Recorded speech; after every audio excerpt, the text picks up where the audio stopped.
नमस्कार विद्यार्थी मित्रांनो, आपणा सर्वांचं डीप इकॉनॉमिक्स या यूट्यूब चॅनलमध्ये सहर्ष हार्दिक स्वागत आहे.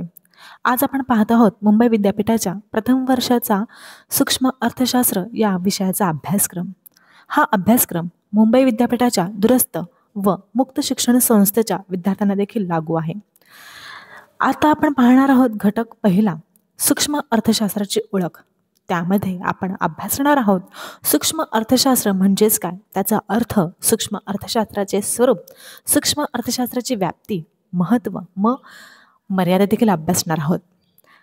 आर्थिक प्रतिमाने व पद्धती यामध्ये आपण वैज्ञानिक पद्धत, गृहीतकांची भूमिका काय असते, त्यानंतर उत्पादन शक्यता वक्र याचा देखील अभ्यास करणार आहोत.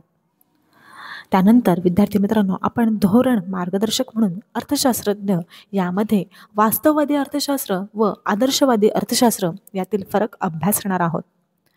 व्यवस्थापकीय अर्थशास्त्र, अर्थशास्त्रज्ञांमधील मतभेदांची कारणे देखील आपण अभ्यासणार आहोत. मूलभूत संकल्पना यामध्ये संपत्ती, कल्याण व दुर्मिळता या संकल्पनेचा आपण अभ्यास करणार आहोत. घटक क्रमांक 2, बाजारातील मूलभूत तत्वे आपण समजून घेणार आहोत. त्यामध्ये आपण काय काय पाहणार बरं, तर त्यामध्ये आपण मागणीचे विश्लेषण अभ्यासणार आहोत. मागणी म्हणजेच काय, मागणीचा अर्थ, मागणीचे फलन, मागणी वक्राची मांडणी, त्याचप्रमाणे वैयक्तिक मागणी व बाजार मागणी याचा देखील आपण अभ्यास करणार आहोत. आता मागणीचा अभ्यास केल्यानंतर पुरवठाचा अभ्यास करावाच लागणार. व पुरवठा विश्लेषण यामध्ये पुरवठ्याचा अर्थ, पुरवठा फलन, पुरवठा वक्राची मांडणी, वैयक्तिक पुरवठा व बाजार पुरवठा यांचा देखील आपण अभ्यास करणार आहोत. मागणी पुरवठा यांचा अभ्यास केल्यानंतर आपण बाजार संतुलनाचा अभ्यास करणार आहोत. त्यामध्ये संतुलनातील बदल, मागणी व पुरवठ्यातील बदल, मागणी वक्राचं स्थलांतरण, मागणी वक्राचं स्थलांतर अभ्यास केल्यानंतर आपण पुरवठा वक्राचा स्थलांतराचा अभ्यास करणार आहोत. त्यानंतर आपण वळणार आहोत घटक क्रमांक 3 मध्ये. यामध्ये उपभोक्त्याचे वर्तन आहे. आता उपभोक्त्याच्या वर्तनामध्ये आपण उपयोगिता विश्लेषणाचा अभ्यास केल्यानंतर संख्यात्मक व क्रमात्मक दृष्टिकोन पाहणार आहोत. वस्तूंचे विविध पर्याय, विविध प्रकार आपण पाहणार आहोत. पर्यायी व पूरक वस्तूंचा अभ्यास आपण उपभोक्त्याच्या वर्तनामध्ये करणार आहोत.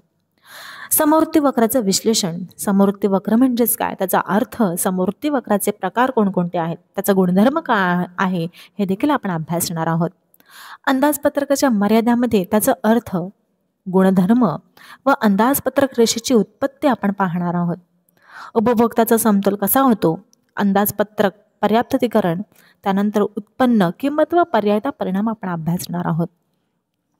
घटक क्रमांक 4 जेव्हा आपण वळतो तेव्हा उपभोक्त्याच्या वर्तनाच्या अभ्यासामध्ये आपण मागणीची लवचिकता, मागणी लवचिकतेचा अर्थ व मोजमापनाच्या पद्धती आपण अभ्यासणार आहोत. मागणी लवचिकतेचे प्रकार, त्यामध्ये आपण किंमत लवचिकता व उत्पन्न लवचिकता तसेच अनन्य लवचिकता अभ्यासणार आहोत. विद्यार्थी मित्रांनो, मागणीची लवचिकता व उपयोग याचा अभ्यास करताना एकूण प्राप्ती व मागणी लवचिकता, कर व अनुदाने यांच्या लवचिकतेवर होणारा परिणाम आपण अभ्यासणार आहोत.